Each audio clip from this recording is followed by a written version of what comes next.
So earlier this morning I talked about a software development project, which I think would be a common use case for eazyBI because it's so popular with Jira. But this time I'm going to talk about a recruitment workflow that we use in Demonware with eazyBI on top of Jira. So I already gave the intro to Demonware this morning, so I'm going to skip that, and then I'm just going to talk about what problem we tried to solve, and then eazyBI and Jira as a solution for that, and what we liked and didn't like about it. So I mentioned already this morning that we are part of the Activision King Group, and we make Call of Duty basically. So Demonware has about 150 people, and it's part of a much bigger group that has about 3,000 people in it. So we're our own business unit with our own recruiters, and we do our own hiring. And initially Activision wanted us to use Taleo for recruitment. I don't know if anyone is familiar with it's an Oracle tool, Taleo, but it's a database with a lot of required fields. So if someone applies for a job, you have to fill in, as the applicant, you have to go through like 9 screens and fill in like your date of birth and where you went to high school, like everything. And then as the recruiter, you have to like look through your resume and then fill in more and more fields to get a complete applicant filled out in the database, and like everything is required, and it's very clicky and it's quite hard to use. So we have always been trying to avoid using that, but it meant that our recruiters have been using several different Google spreadsheets to track all this information over the years, and they'd have spreadsheets offline on their desktops that didn't match what they had live on Google and so on. So it was very hard for them to see what each other was doing, because we had a recruiter in Dublin and a recruiter in Vancouver, and then it was also very hard for them to compile any reports, because the recruitment assistant would try and have to collate all the information from these different spreadsheets and to try and get a snapshot of time to see when things had happened, like how many interviews did we do this week and were they successful. You'd nearly have to look through people's calendars, like the recruiters' calendars, to see how many interviews they set up and how many phone screens they've done, and to make sure that the information they filled out in the spreadsheet was correct. It was very manual, and even the weekly reports took a half a day in each office to compile.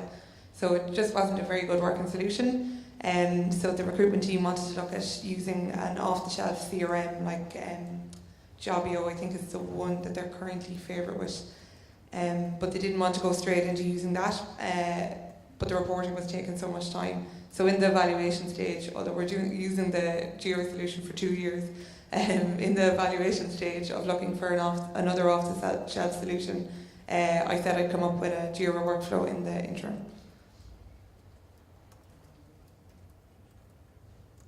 So to do this, I sat down with the recruiters and I identified all the steps that they go through when they get a candidate applying. So I'll show you, I have the workflow on the next step. But that was quite difficult itself, because they had so many different steps in their heads. Like, some candidates would go through several phone screens, some people would do interview over Google Hangouts before they came on site, maybe because they were living abroad. Sometimes the director had to make an approval before the candidate could come on site because there was a cost involved. So there was a lot of different steps, and while I wanted to keep it simple, they wanted to show all the different work that they were doing under the hood as such, so that when we were giving reports to the leadership team, we could say, we have this one person on site and they've had to go through these 10 stages just to get them this far. So it was a lot of effort on the recruiter's part.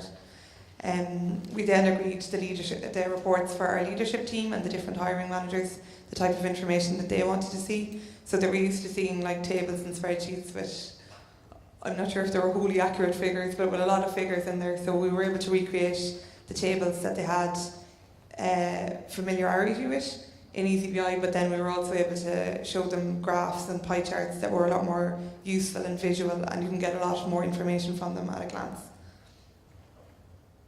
And because our leadership reports are already just a page in Confluence, it meant there was no change for anyone except the recruiters. They just looked at the same information in a slightly different format initially, and then they were able to ask for more reports. So it was great for people who weren't in the recruitment team, who were used to looking at reports. There was no change that they had to make there.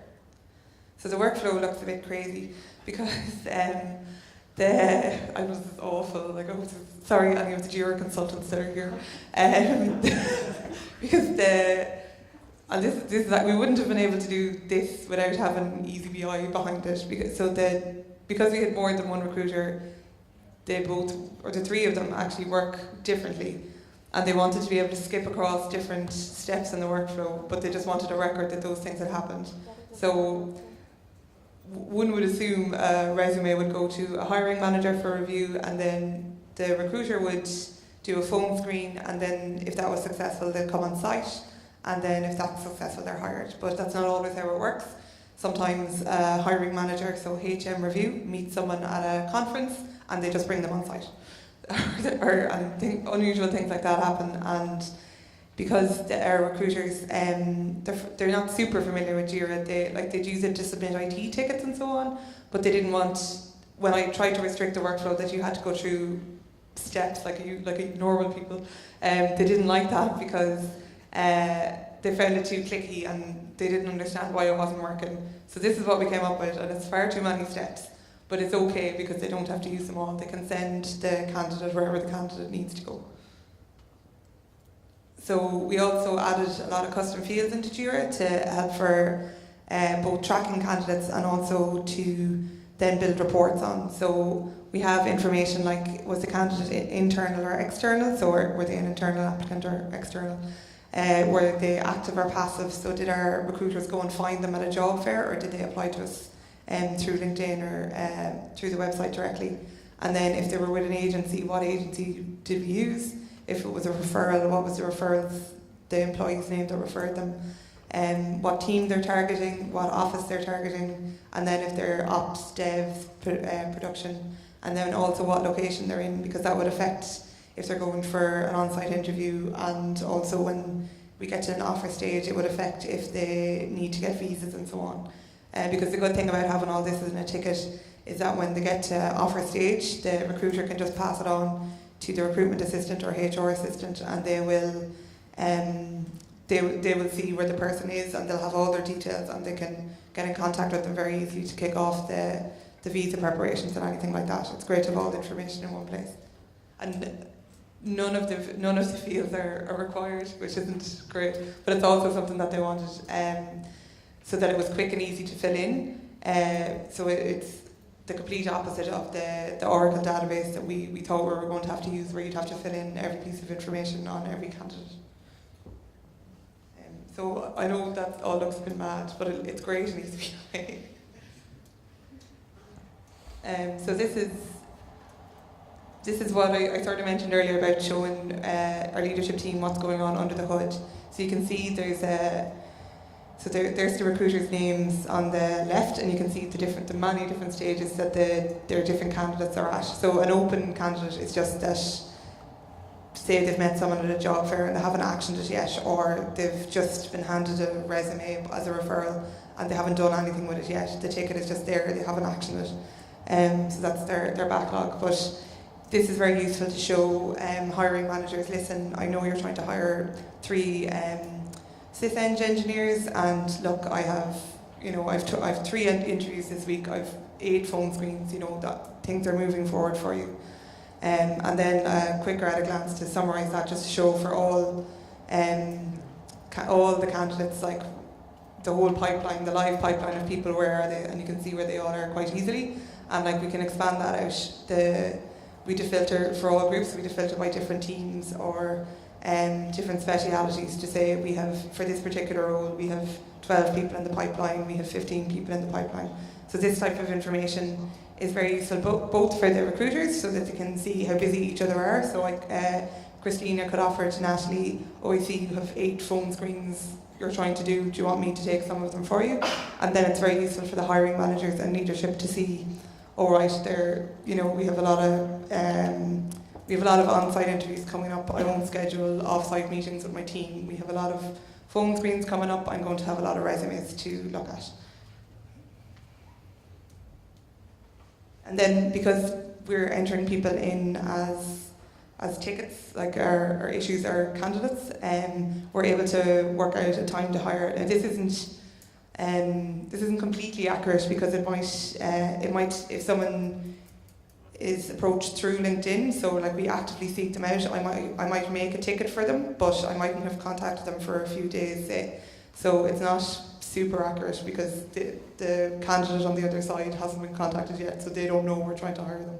But it gives you a good feeling for how easier or hard it is to fill different positions, just by how long it takes to get people through the pipeline once we started looking for people. So as always, on the upside, it always takes us a lot longer to hire people.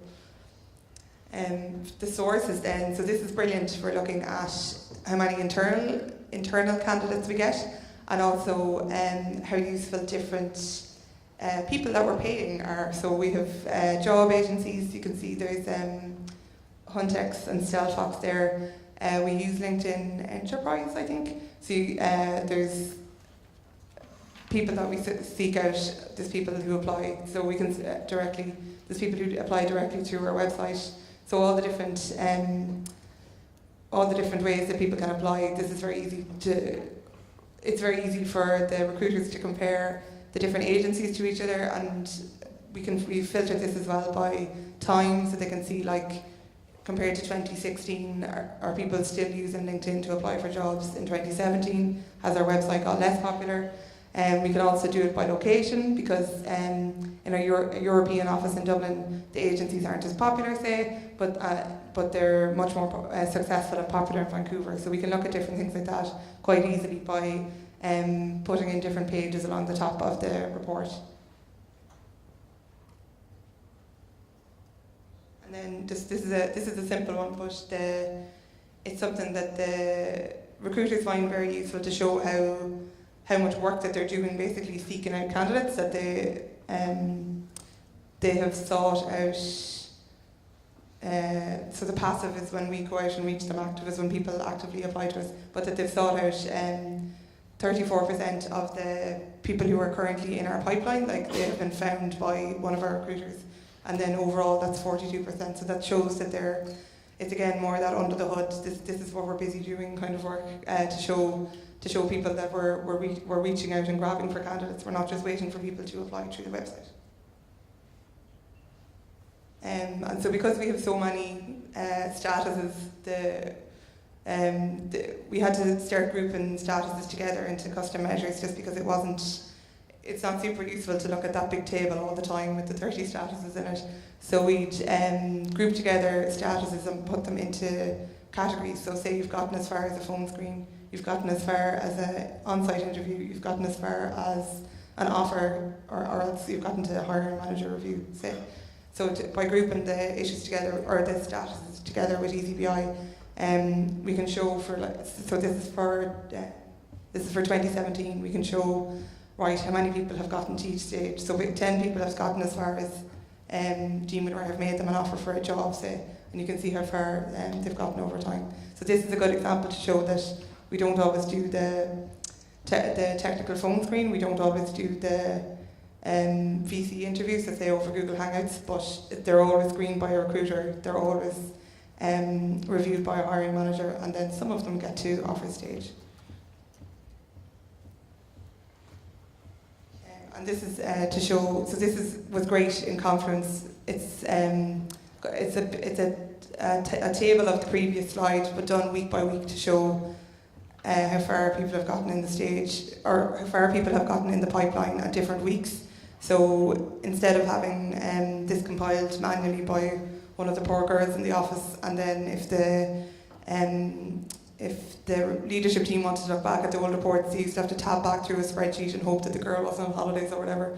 It's all just there, and no one has to update it. Like if they want a new report, that's created once. It's not every week going looking for the same information. And again, the ability to filter by the different teams, offices, recruiters, specialities is super important, because it means that we don't have to make a special report for each hiring manager. They can just do the filtering themselves. And again, and the blue text box on the top of the reports is probably my favourite thing, because I don't have to explain anything to anyone, it's just there. And then this is probably the recruiter's favourite graph, showing how many people apply or added to the pipeline every week. So it goes up and down. Say if we attend an event like PyCon in Portland, I'd say this week's will be crazy now because we had a booth there. So that's if we started using this about 2 years ago, and it goes up and down like that depending on the events that we have throughout the year. We normally go to 4 or 5 big conferences and have a booth, but it's great. It's a great thing to have at like the top of a dashboard to go like, oh God, we had 50 people apply for jobs this week, or we had 10 people apply for jobs this week. So we can think about our LinkedIn spend or getting in contact with agencies then, say if we feel like we're not getting enough candidates, and it's a good way to start off conversations.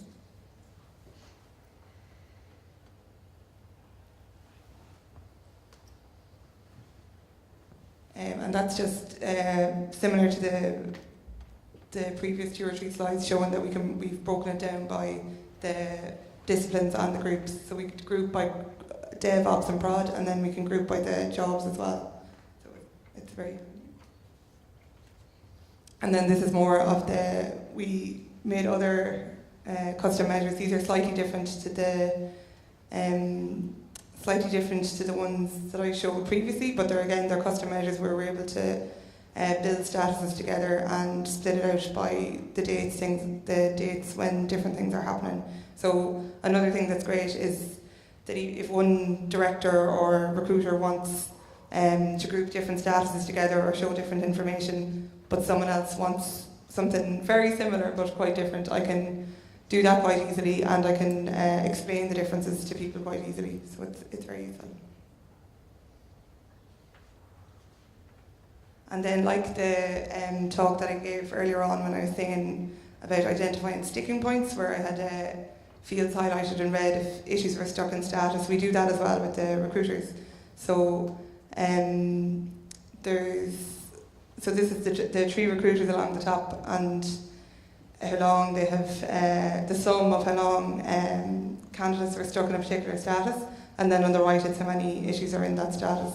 So in the last 3-4 months, the girls have been, they're about to purchase a CRM, so they have been updating their tickets as religiously as usual, so some of the figures are quite high. But what they really like is being able to drill down and say, I asked Michelle about that 481. If we drill down into it, it's just that someone was meant to have I think it was a phone screen, but they don't have a visa if they wanted to do an on-site, so they were going to leave it until they got a visa sorted, and that's been going on for a couple of months, so that bucks up our numbers. So that's really useful for the recruiters themselves, just to click in and say, oh, I need to get back to this guy, oh, here it is. So it's a very useful visual for them. And something that's very important to everybody is, where do we get the good people from? So for people who've reached the offer accepted stage in the workflow, we look at the different source. We split it across by team and then say, right, for each team, where did the people come from? So we split it down by internal, external, active, passive, and then the different agencies or LinkedIn or direct and so on. So that's very useful for looking at things like LinkedIn spend, where should we be spending our advertising budget.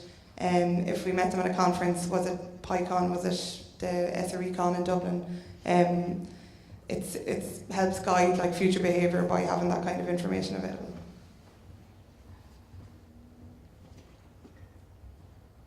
So just to summarise, because that was a lot of pictures. So the good thing about using Jira and eazyBI is that it was familiar for both the recruiters and the hiring managers and leadership, so for everybody. I did want to bring it to the next step of just of assigning tickets directly to hiring managers if they had a resume to review. So say if there's a candidate in the pipeline, that their resume is attached to the ticket, and then that ticket is just assigned to a hiring manager. But the recruiters thought that would get too confusing, so we haven't done that, but that's like easily possible. We're allowed to do any customization we want because it's me or another project manager that's doing it. So if we use something that's owned by our parent company, we can't really change anything there. As I've mentioned a few times, that the reporting cost has disappeared basically week to week.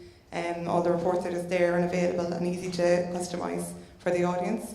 It didn't cost us anything because we were using eazyBI already, and I'm already working there. And while it was a stopgap solution, we have been using it for more than 2 years, while the team, because we had 3 fairly new recruiters, so they were getting to know working together. They didn't want to rush into buying a different tool. They wanted to have a think about it. They wanted to see what they liked and didn't like about using, say, a tool at all. Like because they were skeptical of leaving the spreadsheets. So it was very good for that. And I think that they've been using it for 2 years is a good, because it didn't take that long to put it all together or to do the reports. So I think that they've been using it for 2 years is a good example of how powerful the reports are, because it wouldn't work without the reports because the workflow is so crazy. And then the reports just look a lot better. Like when you open our leadership page in Confluence now for the reports, they just look a lot slicker than the tables in Google Sheets that we were using previously, so I like that. So why this isn't going to work forever is because we don't have all the fields required. The reports, as people kept saying this morning, the reports are only as good as the information that's provided in them. So if people don't fill in if they don't select where the candidate came from and so on, then we're just not going to be able to show a report showing where the successful candidates came from. I asked the recruiters about what they liked and didn't like about it, and that's what I've been mentioning throughout. But one big thing they mentioned about Jira, actually, more than eazyBI, is that the free text labels is a bit of a nightmare for them. And I had suggested that they use components in the past, but they didn't like that either. But the free text labeling means it's difficult for them to do the types of reports that they would be used to doing when you use a normal recruitment tool. You'd be able to search by like Ruby on Rails or whatever, and whatever you've tagged someone as, and it's just not as easy for them now because you can't restrict the labels in Jira. So that's the type of reporting that they'd like to see, that they could just search for someone and then have a little table with a list of skills, say, and that they can just drill down into that to see who has whatever skills of people that we have in our pipeline. So they will move to although they've been saying it for a long time, they're looking at different off-the-shelf tools to replace this. But I don't think they'll do it this year, so this will work for the foreseeable future anyway, because it never breaks. It's brilliant and super reliable. And I just want to give a shout out to support, because when I was setting it up, we did not very complicated custom measures, but just when I looked at them, I knew I hadn't got them right. Just to do with aggregating things or showing the different dates that when things were happening, it wasn't. I just wasn't good at it, because again, this was 2.5 years ago. But everyone was so patient, and you guys were so quick to reply. It was brilliant. So thanks for that. So that's it. If anyone has any questions. Sorry, I speak very fast. I'm so sorry. Thank you. So it's a very interesting use case. So I got a question regarding when HR people use Jira. So do they adapt to the Jira terminology so that they need to call people like issues? Or No, I would love to be able to rename. So you can buy a plugin for Jira where you can rename, say, issues to candidates or whatever. But you can't. I don't think you can do it in eazyBI. I don't think so, because they don't like issues created. They're like, no, they're candidates added to the pipeline.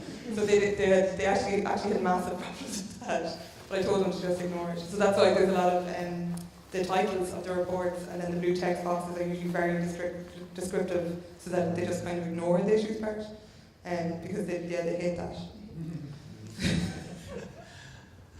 The reporting part, you can rename that things quite easily. also, you can create just a calculated measure as alias. So you just create candidates created with a formula, issues created, and then just use this calculated measure. I might just do that. They seem to have got over it once they put like big text saying, this is the people added to the pipeline. And you can rename all issues, you can rename to all applicants, something like that. Gosh, maybe I'll do that. Some They seem to have gotten over it now. That's why the community phase. Yeah, exactly. So, any other questions? So back there.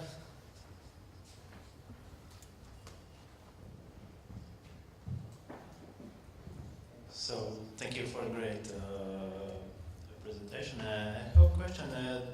There's quite a lot of different reports.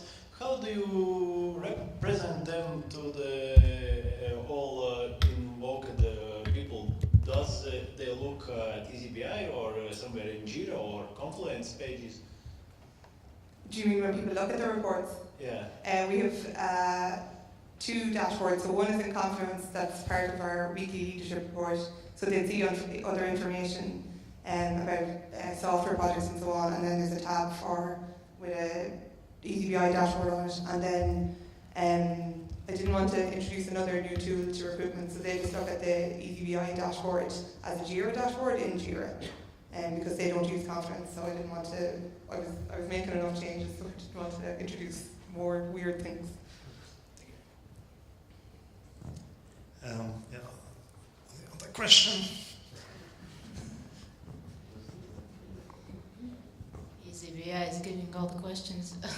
It's an interesting use case, and it is interesting to me how you say how good it works, and that it's not going to last forever because they still don't like it. That they, for example, the possibility with the labels that you can't limit them. Yeah. But as you say, there are possibilities in Jira how to do and to limit, but they're looking for different tools that are going to limit them, but they don't like that Jira is limiting them. So they don't like the data entry. So to give a little bit more context, so like I was saying earlier, if you apply for a job through Activision Jobs, you have to fill in like 9 pages of information, but then it's all there. So it's one of those portals where you're copying and pasting parts out of your resume into it, so it's all done. But we don't do that. We have a little WordPress plugin from our website that just spits resumes directly to us, and I think they're uploaded to the Activision system as well. So the recruitment assistant has to go in and create the Jira ticket and manually enter all the information about the candidate. So they don't like that time sink. So if we could create the tickets, and like parse information for them, like if the plugin on our website just created a ticket with the some information, not the 100 fields, but like a few fields filled in, they might change their mind. Yeah, I know we just haven't done it, but I think that might be an easier solution, because I don't think now that everyone's used to this, I don't know if they'll like when they look for a new tool. I don't know how much they'll like it. So I'm actually the recruiters are having like a summit and they're discussing that over this week and next week. So next month I'm going to ask them what did they pick, and I'm going to tell them it's terrible. And just see can we just update the WordPress plugin instead to parse the resumes.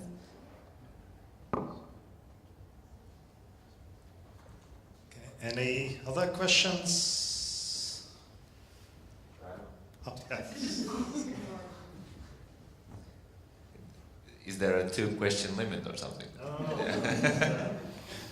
So, how many recruiters are using it? And I understand that there are external recruiters as well as internal recruiters. And are they just Jira users? And no, there's 3 recruiters and 2 recruitment administrators in Demonware, and the agencies don't have access to Jira. They just pass us resumes. We didn't want to have anything too formal with them. Like the recruiters have said, it's enough that we can see how many people they're adding to our pipeline. We don't want them creating tickets and so on. We don't want them having access to our network. Why not? I don't know.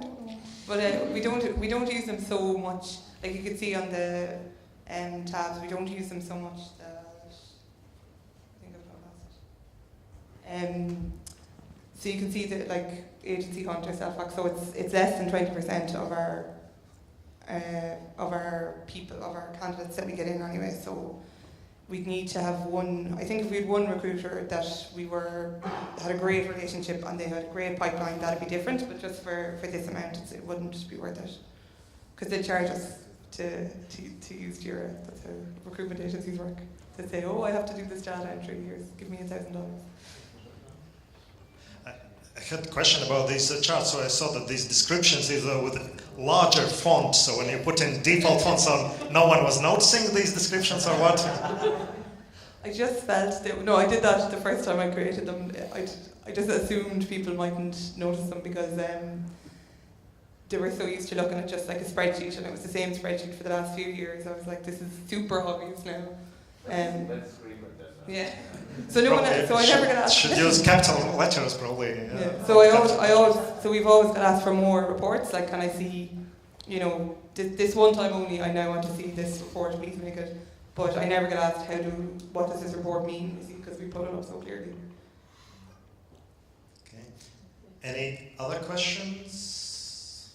We went through about 40 different pie charts and graphs and everything until we picked like 15 or 20 that were either useful to the people consuming the reports or to the recruiters. So I made as many different formats of reports as I could think of, and then they were like, oh, I like this, I like this, I like this, initially. Yeah, I'm too very impressed by this application of eazyBI. It's quite an unusual one. So do you see already the benefits of using this kind of system? Do you see better employees at the end or quicker recruitment process? So I don't have the time to hire. And now when I say time to hire, we might have had the job position open for months, but from the time that we started accepting candidates into the pipeline until they're hired, apparently that has gotten better because you can see when things are getting stuck or where there's delays. And the senior recruiter in Vancouver has said that she's like shown it to hiring managers and said, look, there's 15 candidates with hiring managers this week, and it's your fault. You guys, the hiring managers, review them, phone screen them. You know, that's very good for them to have that information so quickly to hand. So they found that very useful, and that it's made things a lot smoother for them. And then they're able to do more phone screens and things like that because they're doing less recruitment administration, because it saves roughly a day and a little bit a week over the two offices just by not having to do the reports each week for leadership. Right, and have you thought about using the similar processes in other areas? For example, you mentioned that you had like 5,000 servers or something like that. Maybe you could use it in some kind of basic level asset management, for example. Yeah, I think so. We use Zendesk at the minute, and we're moving to use Jira Service Desk. And I think IT are also going to look at. I think as part of the new Jira software, isn't there an asset management or IT management? I think they're evaluating that as well. We have our own in-house custom inventory tracking system that we wrote ourselves. So I think people might be a bit edgy about moving away from that. Although again, I'd always think the Jira thing is probably better. I forgot this is being recorded. Okay, so a lot of questions there. So then, any other questions? Okay, thank you very much for this interesting presentation.